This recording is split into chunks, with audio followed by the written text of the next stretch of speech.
So today's session is all about match practice. I just thought this would be a great opportunity to film it and speak about a few things that could potentially help your game. And the first thing are nerves. Now this is something I probably get asked about the most as a pro tennis player. How do you get rid of nerves? And I'll be honest, you can't really fully get rid of them, and neither would you want to. Playing a match without nerves would be pretty boring. They are what makes it exciting. But you can keep them under control. You can use deep breathing to calm the body and mind. You can keep your focus on the present. Thinking far behind or too far in the future can cause anxiety and make nerves worse. I use my experience when I get nervous and put things in perspective. I think at the end of the day, it's just a tennis match. It doesn't define my career, win or lose. And I'll use a lot of positive self-talk. I'll tell myself I can be brave in tight moments. I'll tell myself I can do whatever needs to be done to win the match. Another question I get asked a lot is, how do you replicate a match in training? How do you replicate that feeling of pressure? And I'll be honest, it's pretty difficult. But I think one of the best ways to replicate match pressure is by putting something on it. So normally me and my training partner just play for a coffee. As stupid as it sounds, it's just getting used to playing for something. And of course we both want to win anyway, but it just adds a little bit of something to it. The next thing is visualization. Now this is really going to help you narrow down your focus. Having a clear image in your mind of exactly what you want to execute. Normally before my matches, I'd take myself away for half an hour and think about exactly what I want to do in the match. And I also do this before training. There have been times when I've been rushed before training and I've not had time to do it, and I've found that my performance is nowhere near as good. So as well as a really good physical warm-up, it's really important to take yourself away, try and visualize the match, and put yourself in a few different scenarios and think about how you're going to get through them. A little slow-mo on the run forehand pass for you. So now we'll go into the actual tennis a little bit more. We'll start with the returning. So the first thing I'm looking for with the return is depth. I want to push my opponent back and get a short ball and be able to step in and attack. I typically like to stand quite close to the baseline on returning, but whether you're stood in or you're stood far back, the main aim is first of all depth. The next thing is direction. So on returns, I like to keep it really simple. I like to have the decision already made before I've hit the ball. So on the deuce side, if somebody serves to my forehand, I like to go back cross court, as I'm aiming into the longest part of the court, so there's safety with good margin. Also, it's the natural path of the ball. I'm not changing direction, so it's got safety with that element too. And then also if I catch it late, it goes down the middle. Or if I catch it even later, then it goes down the line.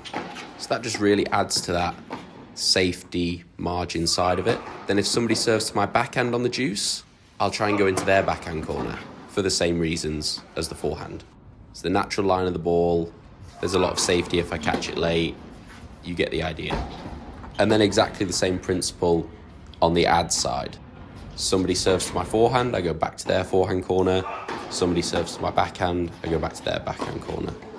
If the decision's already made before you hit the ball, it takes out the thinking time and also helps to take nerves out of the equation. And you can see here, the deeper that I get the return, the better chance it gives me on the next ball. And obviously I was pretty pumped with that backhand pass.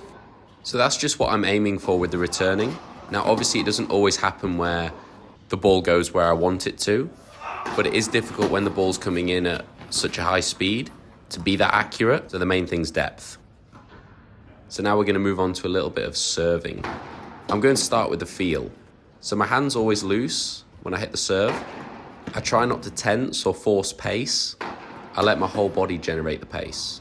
And in tight moments, I pay really close attention to the ball toss, keeping that slow, gradual throw up so the ball is always in the same place. Just makes the serve so much more repeatable. Just me thinking I'm Roger there. Now I'm not really focusing too much on power. My serve is quite naturally fast anyway, The thing that I'm doing is focusing on placement and change of pace, and then also what shot I'm going to follow up with afterwards. So I'm just using my serve to create the space, and then the third ball to exploit the space. And then from there, if it's good enough, I can choose whether to come in, stay back. But the intention is to be aggressive and do something with the ball, not just to put it in the court. You'll see me here a lot of the time, I'm trying to take it early, even if he hits a really good return. I'm trying to stay on the baseline, trying to take time away, miss or make it. I'm sticking to being very aggressive without over-forcing it. So moving on to the rallies, what am I looking to do? So in my game, I'm looking to keep good depth, first of all, trying to push my opponent back. Then I'm looking to gain space by moving up the court, taking the ball early, taking the ball on the rise, and then I'm looking for angle, or to come in if the ball's good enough. I like to keep my game really simple, don't really like to think too much about what I'm doing. I just like to have a clear plan and go after it. I find there's so much going on in matches that it's really important to keep things simple.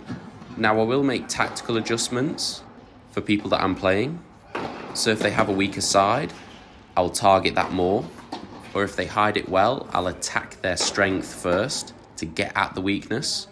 So that often means going hard into the forehand and then exploiting the backhand, or vice versa, depending on which one's the strength. Often before I play an opponent, I'll do my research.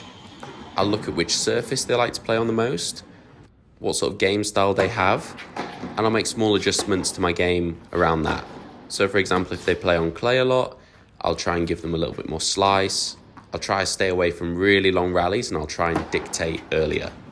So I'm not completely changing my game style, I'm just making small tactical adjustments. So going into a little bit of mentality.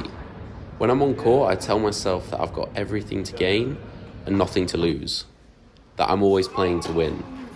I think phrases like this put you in a really good mindset, and this practice session just turning into a bit of an exhibition match. But that also leads into another really important part of mentality. Tennis is a game. It's meant to be played, it's meant to be enjoyed, so enjoy it. And play the tennis that you love playing above all else. Because tennis is an individual sport, it means that each style, each matchup is unique. So the style is tailored to you. And he did me pretty dirty with this no-look backhand pass. And yes, don't worry, I got it on the camera. So that pretty much concludes the session for today. I hope you guys enjoyed the video. If there's anything you want to see more of or want to learn about, please let me know in the comments. And I'll do my best to get it done. So I'll leave you with a few points to enjoy without me rambling on.